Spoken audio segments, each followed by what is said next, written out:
Mrs. Houdini, the 0 hour has passed. The 10 years are up. Have you reached a decision? Yes. Houdini did not come through. My last hope is gone.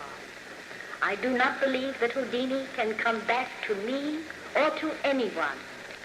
After faithfully following through the 10-year Houdini compact, using every type, medium, and seance, it is now my personal and positive belief that spirit communication in any form is impossible.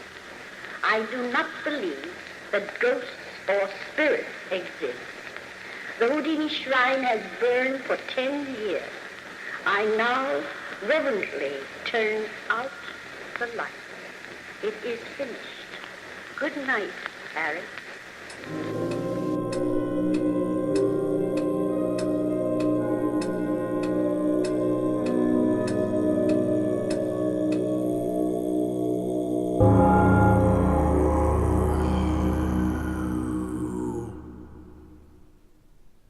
Hey everybody, welcome to episode 21 of the 13 O'Clock podcast. Man, getting up there, 21. I know, I still can't believe we're on 21 already. Seems like we just started this. I know. It's been a few months. But while we're on that subject... Yeah, why don't you thank the network? Yes. First of all, we wanted to thank Project Entertainment Network, on which our audio version is hosted. Yeah, the iPod, what do you call it? Oh shit, podcast. Yeah, the podcast. I just kind of woke up. He can't remember words. Yeah. So we've had kind of a lot of downloads on there.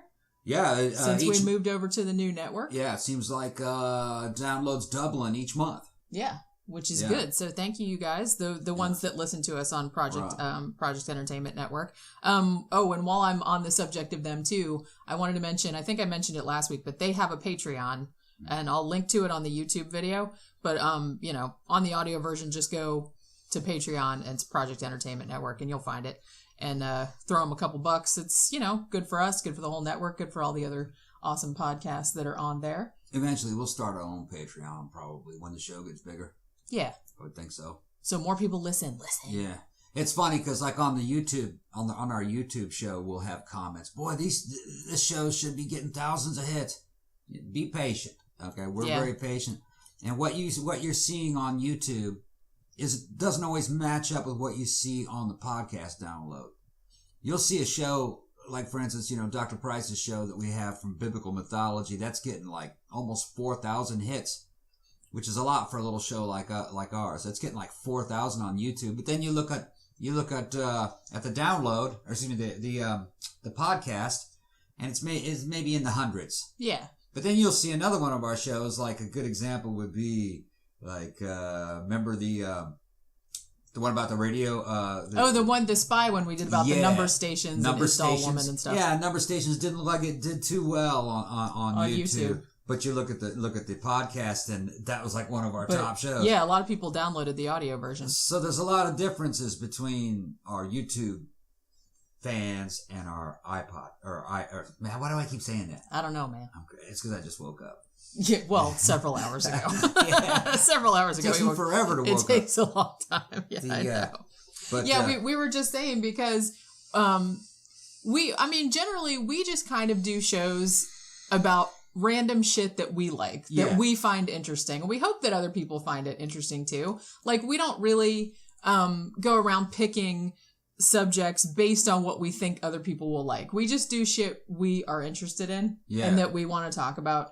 And we may not even be real experts. Yeah, it's just cool shit that we like. And we're going to present it to you guys. Like, sometimes we'll get some real brainiacs on there, some of the serial on killer, the YouTube comments. The serial killer fanboys. Oh, wait, no, there's a new book out. You guys are wrong. And we don't really care. We're just presenting the general consensus of what that case was about. And we're just having a good time shooting the shit about it because it's something that we're interested in. And we encourage the audience that if we present something that you find interesting, to go out and go study more of it on your own. Obviously we're not the be all end all. We don't know. It's like I do research for these podcasts, but most of the time it's pretty freewheeling. I mess shit up all the time. I know. Yeah. And to really cover some of these subjects would take 8 hours. Right. And it's only an hour show. It's only an hour show. So, you know, so you have some of y'all simmer down. Yeah, Most of y'all are cool, though. Settle down, you. But the ones that you know who I'm talking to. They got them in every pipe crowd. Down. Yeah, there's always one. All right, yeah, you're smarter than us. Move along. Yeah, okay. Okay, you happy now? You happy now? All right. Anyways, so, you know, speaking of topics that I have been wanting to do this subject, this was one of the first topics that I wrote down. This is going to be a good show. When we first started about doing a podcast. And so I've been wanting to do this one for a while, and I said, I'm going to have to do a lot of research about this one. So I did some research about it. If I'm wrong, I'm sorry. To all the little smart asses out there. Uh-huh. But yeah, I've been wanting to do this one for a long time. And this one is about Harry Houdini. Yeah. And specifically, it's about Houdini's kind of run-ins with the paranormal, with the spiritualists. A lot of people don't know that Harry Houdini kind of did his own paranormal investigations on the side. Yeah, because like Harry Houdini, the paranormal investigator. Yeah. And it turned out he ended up being a debunker because he couldn't find the real deal. Yeah. All right. But go ahead. It's an interesting story. Obviously, Harry Houdini's is most famous for being an illusionist, being an escape artist. Still very famous, even though it was the early 20th century. Yeah. But in the years before he died, he became very interested in spiritualism and séances and mediums and things like that, later in a debunking capacity. Yeah. Now, the interesting thing about Houdini, he was obviously trained as a magician, and he was a skeptic, but he was a skeptic in the classic sense of the word, in that had he seen evidence that spiritualism was correct, that the dead could really talk to the living, then he would have believed it. He wanted to believe it. Yeah. In fact, the whole reason that he got interested in spiritualism and seances in the first place was because in the early 1920s, his mother Cecilia died. And Houdini had been very, very close to his mother. Right. He adored his mother, and her death was a huge, devastating blow to him. And he initially started going, contacting mediums and going to seances and things like that because he was hoping to get a message from her. Now, what he wanted, his kind of criteria was he wanted one of the mediums. He said, I will know that the medium is really talking to her if the medium can tell me what her last word was before she died. Yeah. Her last word was forgive. Okay. And he went to mediums, he went to seances, and no one could ever tell him that word.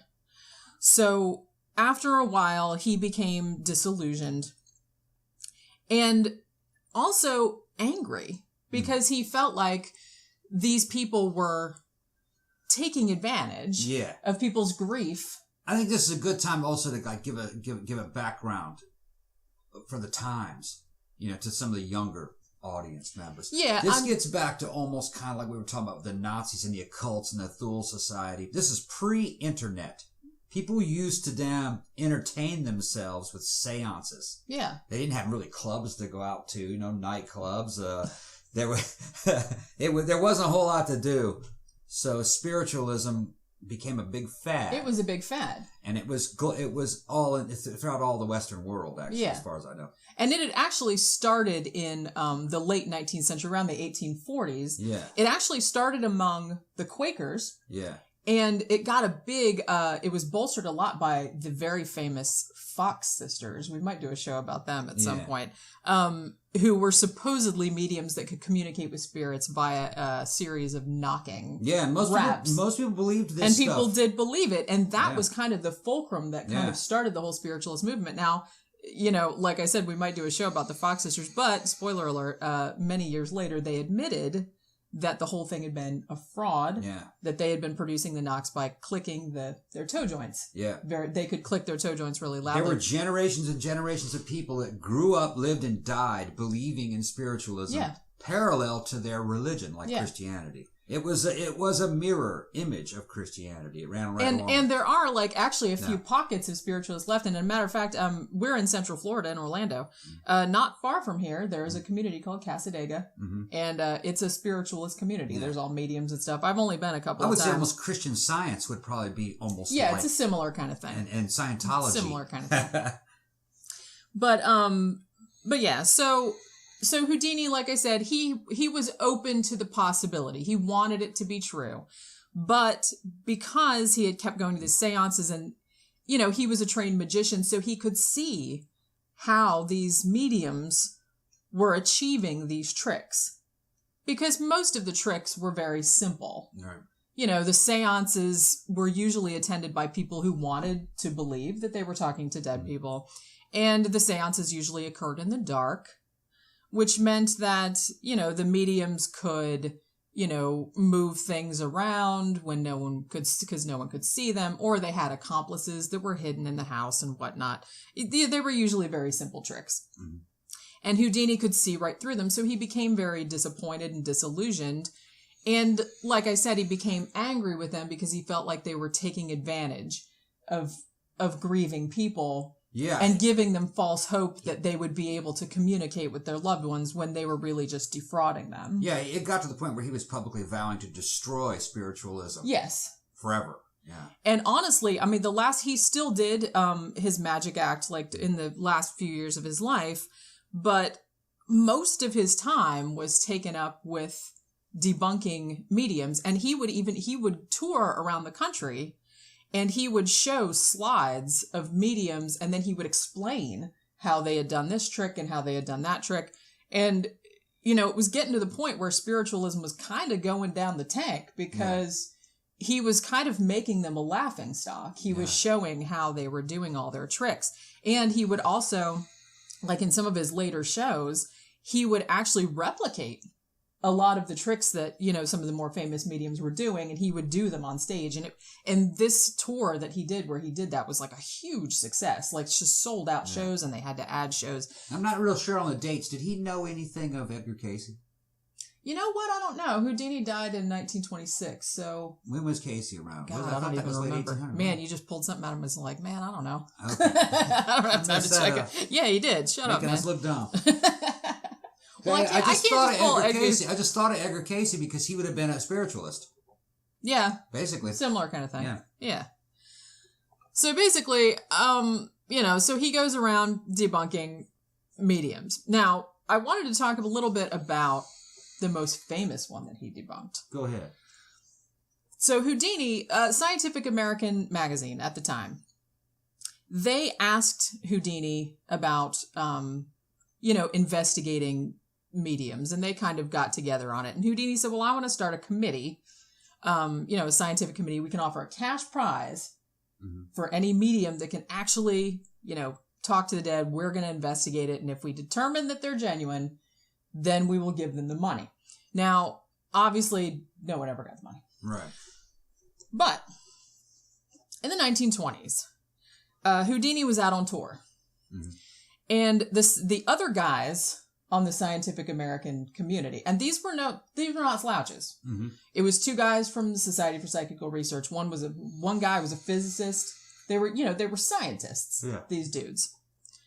But scientists, that's good, but they weren't magicians. Right. Like I said, Houdini was a magician. Yeah, a magician can boggle the mind of a scientist. Yeah, he knew, he made his living doing these kind of tricks that these mediums were doing, and he could recognize how they were done.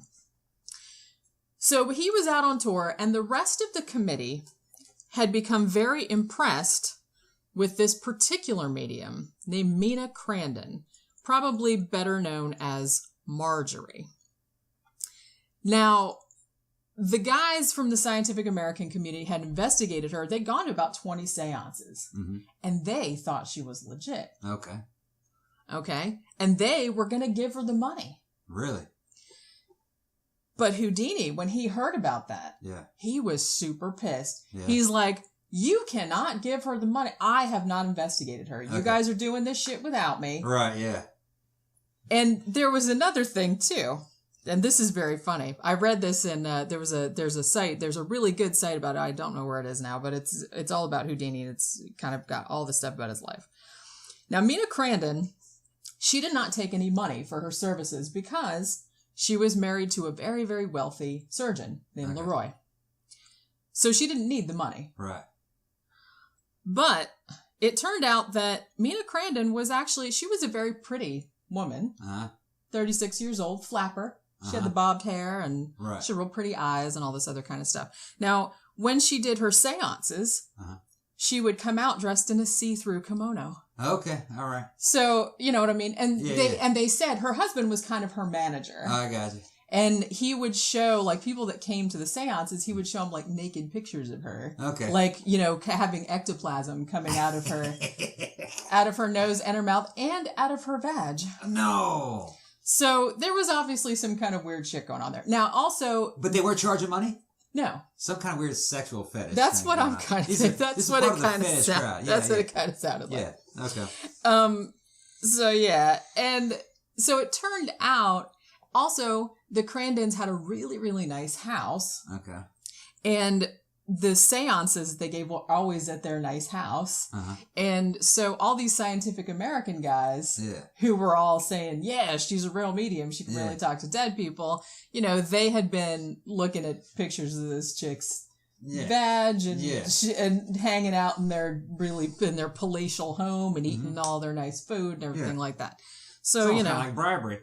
Kind of. Yeah. It was kind of like that. So Houdini was kind of pissed off. All right. And he said, I'm cutting my tour short. Okay. And I am coming out there to investigate her because you guys are this. Yeah, he's not going to stand for this that. This is bullshit. Okay.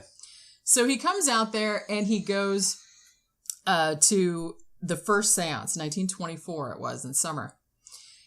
And he had done some investigation into the way she did her seances. And he said, okay, I know that her husband always sits to her right, and whoever the guest of honor is always sits to her left, which will probably be me. Okay. And he kind of had an idea of how she was doing her shit. Now, her shtick was, she had, as many mediums did at the time, she had a spirit guide. His name was Walter, and he was supposed to be the spirit of her dead brother, who was actually crushed to death in an industrial accident many years before. And so that was who, you know, would bring the spirit messages or whatnot. Right. And they also did things like, you know, standard seance shit. It's like, ring a bell and throw a horn and all this other kind of crap. Right. So Houdini kind of had an idea of how she might operate.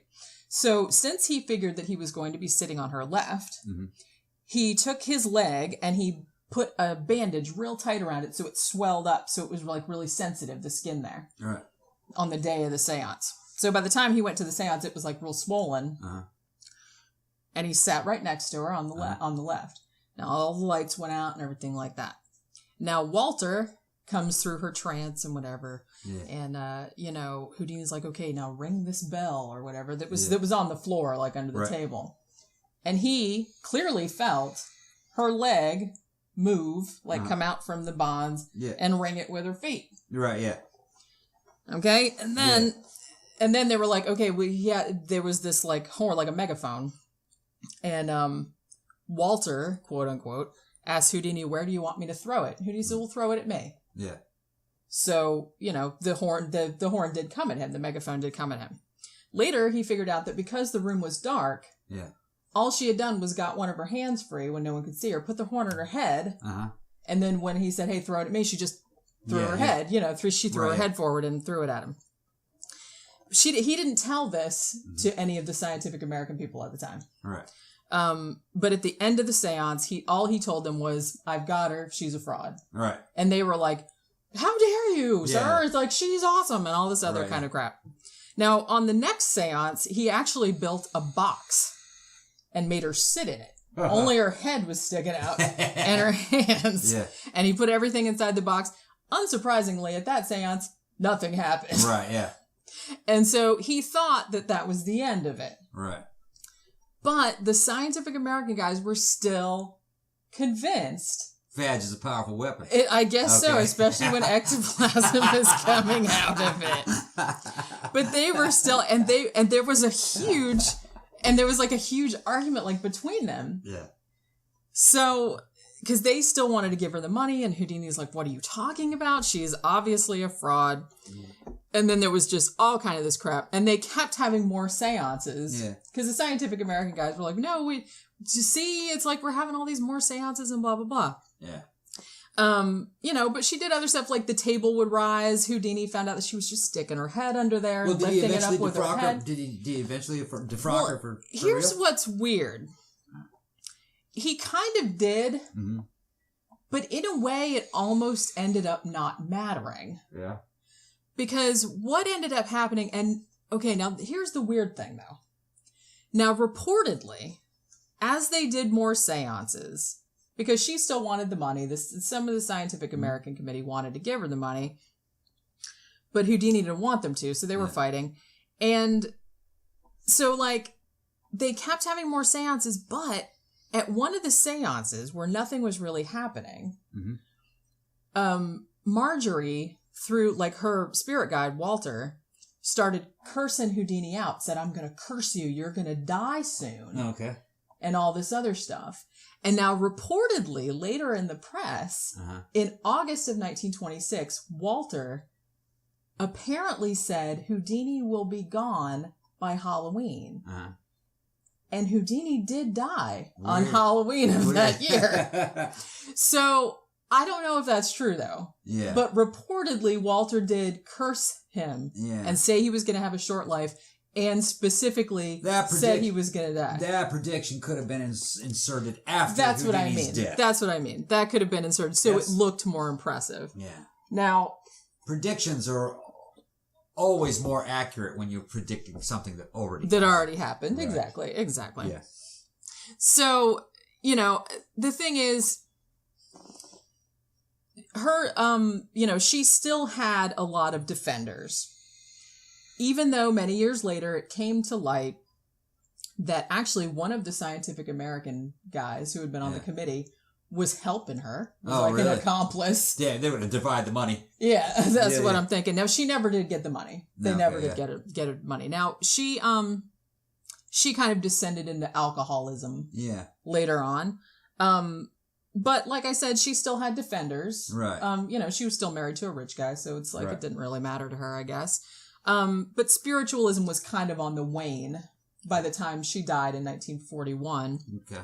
So, her reputation, not so great at the end. Right. But, she died pretty young then. Yeah, she did. Yeah. She was only 36, I think, when... okay, so she was about 60. Yeah, okay. So, yeah, in the 1920s, she was 36. Okay. But, so... Now... The case of Margery was actually kind of the straw that broke the camel's back also between Houdini and Sir Arthur Conan Doyle. Yeah, tell us about this now, should I take a break first? Because that's kind of a long story. Well, you got probably about 10 minutes. All right. So... Like I said, this kind of spelled the end of their friendship. However, their friendship had been getting kind of tense in the years before the whole Margery debacle. Well, tell us how these two met, Sir Arthur Conan Well, they Doyle. actually met in the 1920s. Now, as most people will know, famously, Sir Arthur Conan Doyle was a big advocate of spiritualism. Yeah, and he was a writer. He was a writer, and his wife was a medium, also, Lady Jean. And despite this... Now, he wrote Sherlock Holmes. He did, yeah. Right. He did. Yeah. Now, in his later years, he didn't write as much because he got so into spiritualism that he started touring the world, like lecturing about how awesome it was and all this other stuff. So, so he was big into it. Now, you wouldn't think that him and Houdini would have got along, but they actually kind of did. Houdini kind of admired him because...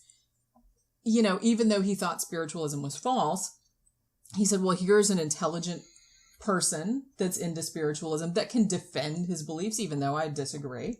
Okay. And Arthur Conan Doyle actually kind of admired Houdini's debunking of mediums, but not for the same reason that Houdini was doing it. Arthur Conan Doyle said, oh, well, we need to get rid of the fraudulent ones so the real ones can rise to the top kind of thing. That's good thinking. Yeah. Now, I mean, Houdini thought they were all frauds. Right, yeah. But Arthur Conan Doyle didn't really think that. But he admired Houdini. He's like, well, you're getting rid of the shitty ones. Well, Doyle's figuring if some of them have to be real. Yeah. Eventually we'll just get rid of the fakes and the real ones will be there and that'll prove it to the world. Right. And I mean, they used to, like I said, they had actually there was a lot of mutual respect. I mean, they had arguments, but they respected each other's viewpoints. Now, Houdini was kind of adamant in trying to show Arthur Conan Doyle that all of these things that these mediums were doing could be replicated by a magician. But that kind of ended up backfiring because Arthur Conan Doyle was he so believed in spiritualism that he's like, even if you can show me that every single trick can be replicated, that doesn't mean that it's still not real, that these people can't really do it just because you can do it by physical means. But the funny thing is, him and a bunch of the other spiritualists that he knew, like in his circle, they actually thought that Houdini was a medium. And and that he didn't really know it, or that he didn't want to tell anybody. Didn't want to tell anybody, yeah. Arthur Conan Doyle actually publicly said Houdini's a medium. Huh? That the reason that Houdini could do all these, because many years before, Houdini had kind of become famous for going around the country and challenging police departments to lock him up in their most inescapable cell, and he would get out. Like he said, I can get out of anything. I can get out of leg shackles, anything. Now, Arthur Conan Doyle publicly stated and actually believed that Houdini could do this because he could dematerialize his body and then materialize again somewhere else. Cool. Now, obviously, Houdini was a magician. It was a trick. Yeah. All he did to escape from those, one, there were only so many different kinds of locks and prison cells at that time period. He researched all of them. Right. He had keys and lockpicks for every single one. Right. He would research the place where he was going before then and take the correct lockpicks. Yeah. Now, most of the places he would be stripped naked and he would be searched. Yeah. But what he would do was his wife Bess would put the lockpick in her mouth, and then before he was put in the cell, she'd kiss him for good luck and slip it in there with her tongue. Right. And then he would just unlock him. So he was quick, obviously, and he was really, flexible. Right. So he could get out of anything. He was a little guy too, wasn't he? Yeah, he was about 5'5". Yeah. So, there was no trick about, it was just a trick. He wasn't dematerializing. It wasn't a trick, it was a plan. Yeah. Yeah, like I said, it was a lot of research. Yeah. He did a lot of research to figure out how to do all this stuff, and he trained himself how to do all these things. But Arthur Conan Doyle just would not have it. Yeah. He thought that Harry was really a medium, and that was why he was going around debunking all these other mediums, was because he didn't want anybody to know that that's how he was doing his shit. Right? And nothing would convince him otherwise. Nothing. That's a creative way of looking at it. Right? I know. Yeah. So Houdini, like I said, he kept trying to convince, he's like, look, what can I do to convince you? He's like, check it out. Okay. So he says to Arthur Conan Doyle, he's like, I will show you that I can do, like in a trick, all this kind of shit that you're seeing at seances, and I'll tell you it's just a trick. So Doyle says okay. So Houdini, he gives Arthur Conan Doyle like a slate, like a chalkboard or whatever. Doyle hangs it on a wall in his room. Mm-hmm. Now, Houdini says he has 5 cork balls, and he tells Doyle, you pick one of these, you put it in that white paint. Yeah. Okay. Now he's like, you take a piece of paper. You take that piece of paper, you can go wherever you want to. You go outside this house, you can go walk around the block, whatever. And he's like, and you write something on that piece of paper with that paint. Mm-hmm. And he's like, and then you fold it up, you put it in, and then you come back. So Doyle, he takes the cork ball with the paint on it. He takes the piece of paper. He goes 3 blocks down the street, like around the corner, shit like that. He shades the paper. Yeah. So no one can see it. Yeah, and then there's somebody in the back in the house, like, guarding Houdini. So Houdini didn't follow him or nothing like that. So he writes something on a piece of paper, he folds it up, he comes back. And then Houdini tells Doyle gets back to the house and he says, now take that paint, that white ball, dip it in the paint. Now just set it on that slate. Mm-hmm. So Doyle sets it on the slate and the ball starts to move on the slate and it spells out the word. What Doyle wrote on the paper. I didn't know about that. And Doyle flipped the fuck out. Of course, yeah. But Houdini said to him, he's like, it's a trick. Yeah. But he's like, him and Doyle and the other guy that were there were like, well, how did you do it? He says, Houdini's like, I'm not going to tell you that. I'm a magician. I'm not going to tell you how I did the fucking trick. But that put Houdini like in kind of a bad position. He's like, well, I can't tell you how I did the trick because I'm a magician and you don't do that. Right.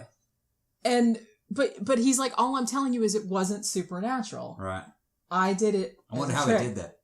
And but the weird thing is, I read that no one has been able to replicate that trick. Did it really happen, or did somebody make up a story about that? I don't know. That's what I'm saying. This was something that this was one of the early the attempts that Houdini made to try to show Doyle that all that seemingly magic things could be done.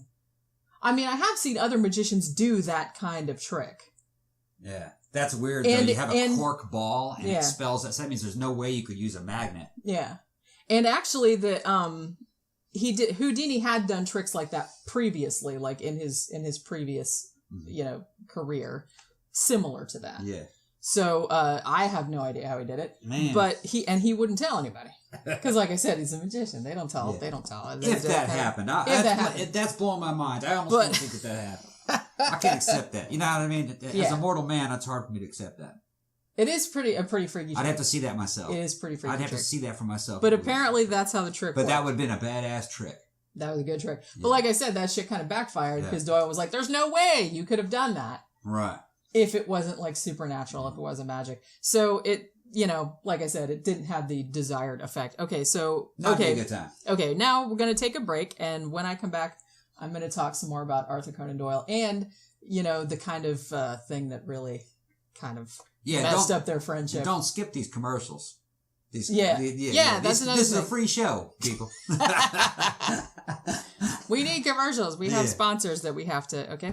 So, here we go. So we'll be back in just a few minutes. Armcast, Dead Sexy Podcasts. I'm your host, Armand Rosamilia. Fridays exclusively on Project Entertainment Network, where I interview authors, publishers, editors, artists, filmmakers, narrators, the lady from Walmart, whoever I feel like talking to. That's every Friday, Armcast, right here on Project Entertainment Network. If you're into cosplay, corsetry, steampunk, gothic, or rockabilly clothing, shoes, and accessories, then you must visit Subculture Corsets and Clothing, either online at www.subculturecorsets.com or drop by their store at the Avenues Mall in Jacksonville, Florida, located a half mile off I-95. Tell them you heard their ad on Project Entertainment Network and the 13 O'Clock podcast and receive a 10% discount off your entire purchase. Or when checking out on their website, use the discount code 13 O'Clock and receive a 10% discount on your entire order. And if you're a full-figured girl, don't worry. Subculture carries sizes 4 through 4X, and they have men's clothing as well. That's subculturecorsets.com and use discount code 13 O'Clock for a 10% discount. Go check out their website now, subculturecorsets.com, or when traveling through Jacksonville, Florida, stop in and check out their store at the Avenues Mall. Bizarre! It's Bizarre, the Bizarre and Weird Fiction Podcast, hosted by me, Mr. Frank. Bizarre is the showcase podcast of the bizarro fiction genre. And those who write weird and read weird are going to love this podcast, where each week we talk to everyone who is anyone in the bizarre and weird fiction realm. So join us here every Monday, presented exclusively by Project Entertainment Network.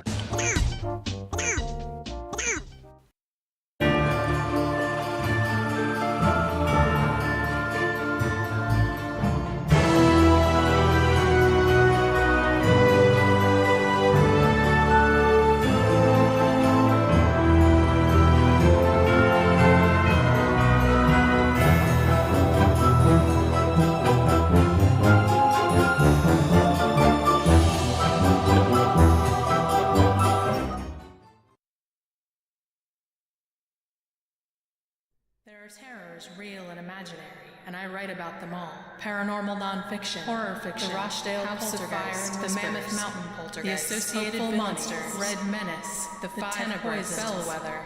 Go to www.jennyashford.com or search Amazon for the Jenny Ashford author page.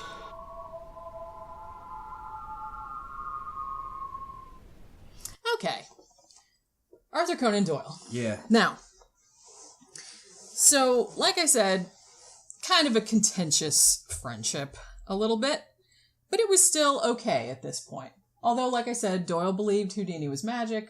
Houdini was trying to convince him otherwise. It was a bromance. It kind of. It was a bromance. But it went sour. It went sour? Yeah. And the way it went sour, and this is actually kind of a sad story, but, so Conan Doyle was on one of his lecture tours, and while he was on one of his lecture tours, he was in, the same area as Houdini when Houdini was touring around. So, Conan Doyle and his wife, Lady Jean, they asked Houdini and his wife, Bess, to come and stay with them for a little vacation for a few days.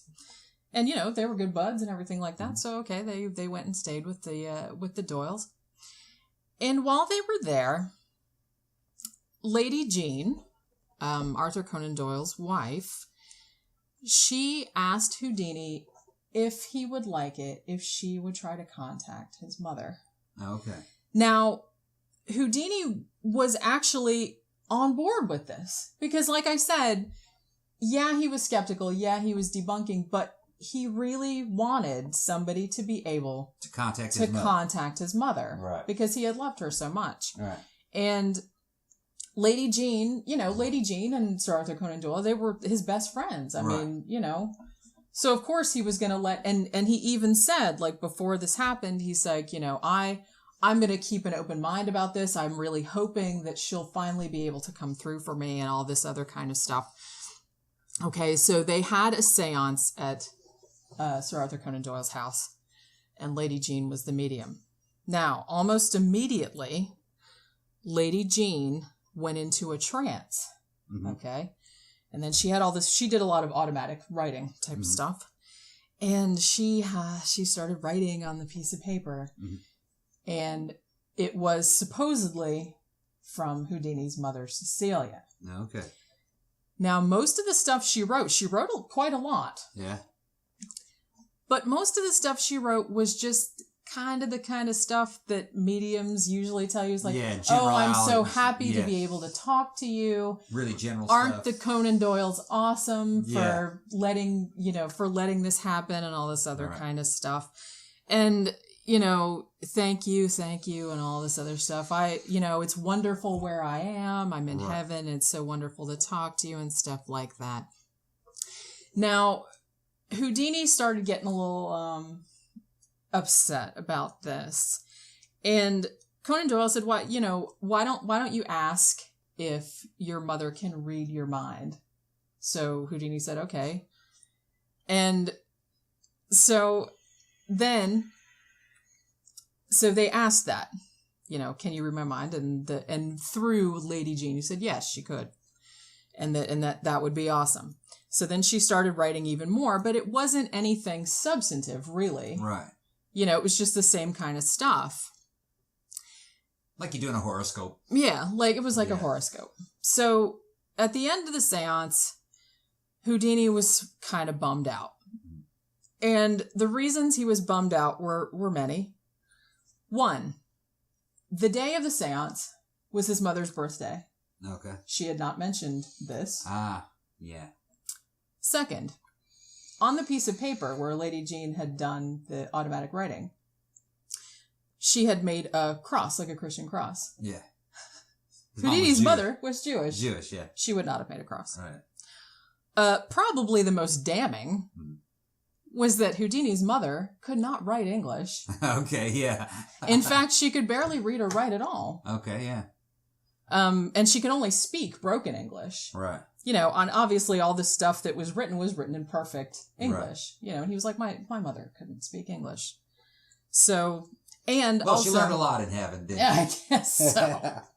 Now, because Houdini felt bad about this, now also when he had asked if his mother could read his mind, he had deliberately thought of a friend of his whose name was Powell. And that's what he had been thinking. So he said, if it was really my mother, she would have come up with that. Right. If she knew what I was thinking. Now, it was weird, though, because after the seance, Houdini wrote the word Powell on a piece of paper. He's like, that's what I was thinking. Now, Arthur Conan Doyle, coincidentally, a friend of Doyle's named Powell, it was a different guy, had died 3 days before. Huh. So he thought that Harry was using his medium powers. Okay, yeah. You know what I mean? He's like, oh my God, he knew about my friend that died. Woo. Right, yeah. But it was a different guy he was talking about. Now, Houdini did not really want to be, I mean, they were still his friends, so he didn't want to shit on them. Right, yeah. And ruin the vacation and say all this stuff. Is like, that was not my mother. Yeah. So they finished out the visit, you know, and then the Doyles went away and stuff like that. And Houdini actually waited quite a long time before he came out and said, you know, that was not my mother. Right. You know, they didn't contact my mother. Now, he didn't necessarily think that they were trying to fuck with him. Right. Because they were his friends. Right. But he thought that they had deluded themselves so much that into believing it that they actually thought they were talking to his mother. Because he didn't want to believe that they were trying to fool him. Were trying to fool him deliberately. Right. Like, you know, they were nice people. Right. He just thought they were self-deluded.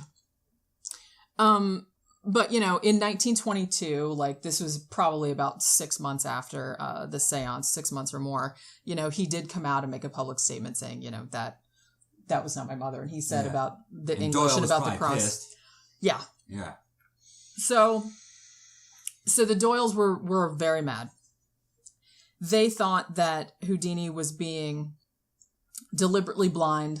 Yeah. That he didn't want to see it, you know, and all this other stuff. Whereas Houdini felt that, you know, they were the ones that were being blind because they were like, you know, obviously, you know, that wasn't. So that was so their friendship was kind of tense. And then, you know, the whole thing with Margery happened. And Arthur Conan Doyle was a huge advocate of Margery, you know. The bobber chick. The naked medium. The naked medium. And he was very, very upset that Houdini had discredited her so much. So that was kind of the end of their friendship. And it was kind of sad because after Houdini died, Bess found a bunch of books on spiritualism, like in his stuff that he had been wanting to give to Arthur Conan Doyle. And she tried to give them to him. And he said, I don't think that he would have wanted me to have them because they ended up on such a bad note. Okay. So that was kind of a sad story. Now, Houdini, obviously, he died in 1926 on Halloween after a misaimed punch to the stomach, which he wasn't prepared for. Yeah, I remember that story. Because he used to go around saying, because he had those, you know, abs and everything, he used to, punch me in the stomach. Punch me in the stomach, yeah. Dude punched him. Dude punched him when he wasn't ready. Yeah. And it ended up rupturing his appendix, and he got sepsis, and he died. Yeah. Now, before he died, like I said, he had been, you know, hoping that there was some legitimacy to this whole talking to the dead type of thing. So before he died, he had actually set up with a bunch of his friends, like various codes. You know, so whoever dies first, you know, we're going to try and contact each other. Now, probably the most famous of these codes he had established with his wife, Bess. And he had set it up with her. He said, now, if I die first, you know, and I'm going to try and contact you, this is what I'm going to say. And it was a code between them. So for a year or two after Houdini died, Bess first started doing kind of seances or trying to talk to him on her own. She, you know, every Sunday she had a little shrine to him with a candle and a picture and stuff. And she would try to talk to him, but she couldn't, you know, hear anything. She couldn't hear him. And then she got to a point where she was going to offer $10,000 to any medium that could bring her a message from him that was legitimately from him. It was this code that they had worked out. Now, no one could do that. She kept getting a bunch of cranks and stuff like that. But then, in 1928, there was this medium named Arthur Ford. And he contacted Bess and said that Houdini's mother had come to him. And he gave Houdini's mother's last word, forgive. Huh. He said that that's what it was. Wow. So that kind of impressed her. Yeah. Now, she did say that in the message that Cecilia, Houdini's mother, had apparently given to Ford, that she had called him Harry. Now, that wasn't his name. His name was Eric. Okay. And that's what his mother had always called him, because that was his real name. So she thought that was a little sketchy. But, you know, the idea that he had gotten the word impressed her. So they got in touch. Now, they had a séance in 1929. And allegedly, Arthur Ford produced the code that Houdini and Bess had worked out. Wow. This code, when it was, uncoded, the message was, Rosabelle, believe. Rosabelle was their favorite song. Now, so that wasn't the only message, which probably would have been easy to work out. Right. The word believe was coded. And the code was kind of a code that Houdini and Bess had worked out when, back in the old days, they used to do a telepathy act on stage. And they had this code worked out where particular words, were signifiers of particular letters. Right. So, the message that he actually gave was the correct coded one. And when it was decoded, it said, Rosabelle, believe. The actual message that he gave was actually, Rosabelle, answer, tell, pray, answer, look, tell, answer, tell. See, these words, answer, tell, pray, those were letters. Okay. So answer was B, tell was E, so she was really impressed and stoked. Wow. Right? Because she thought Houdini contacted her. Right. A couple of years after he died. Giving codes. Yeah. And she actually published, an ad in the paper that said, he gave me the code. Right. It's correct. Houdini has spoken to me. Right. But here's the thing. This is where the whole thing gets kind of sketchy. Now, only a couple of days after the séance and after she said, yes, Houdini has talked to me and yes, I got the code, the skeptics came out and said, one, that their code maybe wasn't as unknown as she thought because there had been a biography of Houdini that had come out like a year or two before, and that code had been detailed in there. Oh, so someone could have figured it out. Right. The code was detailed, but the code was given? Or just outlined? See, that's the thing. It was kind of outlined. So it was possible. Was it a common code? I don't think it would have been. I don't know. It's like, I don't know how hard it would have been for someone to figure it out. But see, the thing is, the initial thing that got her interested in the medium Arthur Ford was because of him saying that he had talked to Houdini's mother, and Houdini's mother had said the word forgive. But that could have leaked. And actually, some people say it did. Right. That there was an interview or that had been published that Houdini had been waiting to hear that word. Right. So it wasn't like that was totally unknown. Right. So that could have been faked. Dude just wanted to make his $10,000. Right. Yeah. Now, some people said, like, a tabloid article came out a couple days after the séance. And it made the allegation that Arthur Ford and Bess Houdini had collaborated on this. Like he had bought the code off her or something like that, and they were doing it as like a publicity stunt. Right. That crossed my mind too. However, to sell Houdini merchandise or to do some kind of show, maybe revive another guy's career. Right. But the thing is, She wasn't dating Ford, was she? Not that anyone ever suggested. I don't think anyone's ever suggested that. All right. Now, she got kind of upset about that, and she published a letter in the paper, and she said, she's like, if I had just wanted publicity, right, I could have done it years ago. She's like, I've been getting messages that were supposedly from Houdini from mediums all over the world. She's like, I could have publicized some of that if I really wanted it. Right. And, and she said, she's like, I'm not going back on the stage. I'm not going on a lecture tour. She was older then. Mm. And she's like, and I don't need the money. It's like Houdini had lots of money. He left her all his money. And, she said, I'm quite comfortable. And, so she was kind of offended, I think, that people would suggest that. Now, later on, she would renounce Arthur Ford. How so? And say, and I think it was only a year or two later, she said, that it didn't happen like that, or he didn't give me the code, or she later said, no one has ever given me the code. Well, so I don't know if she found out that Ford had fooled her. Right. Did he get the 10,000? No. Okay. He never did. But the thing is, Bess never really gave up hope of hearing from him, from Houdini. I mean, quite famously, for 10 years after he died, on Halloween night, she would have a séance and try to get in contact with him. And she never did.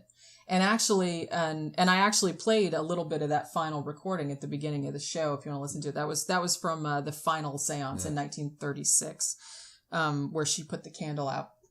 And she said she wasn't going to try anymore. And her famous quote at the time was, 10 years is long enough to wait for any man. She said she hadn't heard from him in 10 years, and so she thought she wasn't going to. That's odd that she said that he gave the code, and then later recanted it. Yeah. That's odd. Yeah, they're not really sure what the deal with that was. Right. Like, I don't know if... I mean, most of the stuff she said about why she wouldn't have conspired with him, it made sense. If she'd wanted publicity, she could have gotten it. She didn't need the money. Yeah. And Ford never got the money. She never paid him that $10,000. So, I don't know. Like I said, I don't know if later on she found out that he had figured out the code, by some underhanded means. And she was maybe too embarrassed. Right. Okay. But she did recant later on, and she said it wasn't made public why, really? Or what not the details really, were. yeah. Okay. Like I said, there was a lot of kind of controversy surrounding it. Okay. But, so after 10 years, I'll tell you what, though, man. Houdini, he was an iron-willed little dude.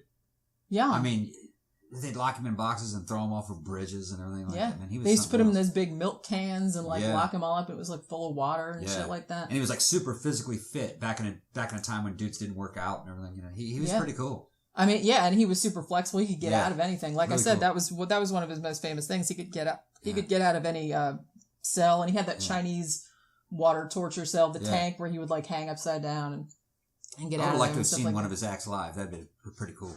Yeah, I know. Yeah, he seemed like a good dude. Yeah. And, but actually, like I said, Bess herself died in 1943. Right. Sadly, never heard again from Houdini. But, the tradition lives on. Okay. As magicians groups all over the world, every Halloween, they have a seance and try to contact Houdini. Not seriously, obviously, but it's just kind of a ritualistic kind of fun thing they do. And, they try to talk to him. But, so that's all of that, I guess. But it's kind of, what? Oh, he's making funny gestures. Anyway, okay, so yeah, I think I covered everything I wanted to cover. I hope I didn't forget anything. I have like 12 pages of notes in front of me. Yeah. But, okay, so hopefully you found that interesting. And anything else about Houdini? Not at the moment. No. Not at the moment. Well, you already got me started on the ending shit. Now I want some Houdini merchandise. Well, now you want Houdini merchandise? Yeah. You think I should make a Houdini shirt? Am I allowed to do that? I don't know. I don't know. I'll look that up. Yeah, okay. I don't know. It wasn't that long ago. All right. Speaking of shirts, yeah, we still have those 5 shirts at Zazzle.com/13 o'clock. So if you want to go check those out, still got the same 5 designs.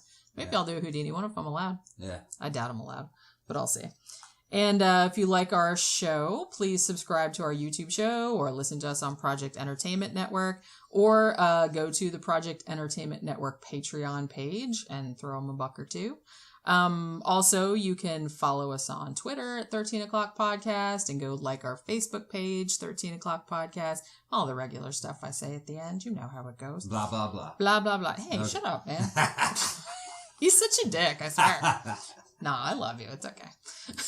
Love you too, baby. Aw. Okay. See? Okay. All right. So be sure to tune in next Tuesday. We have no idea what the topic will be because we don't decide until like the day before because we're totally disorganized. But, I'm sure it'll be interesting. Probably. Yeah. Yeah, It'll be all right. All right. It'll be all right. Yeah, it'll be all right. All right. All right. See you guys next Tuesday. Bye.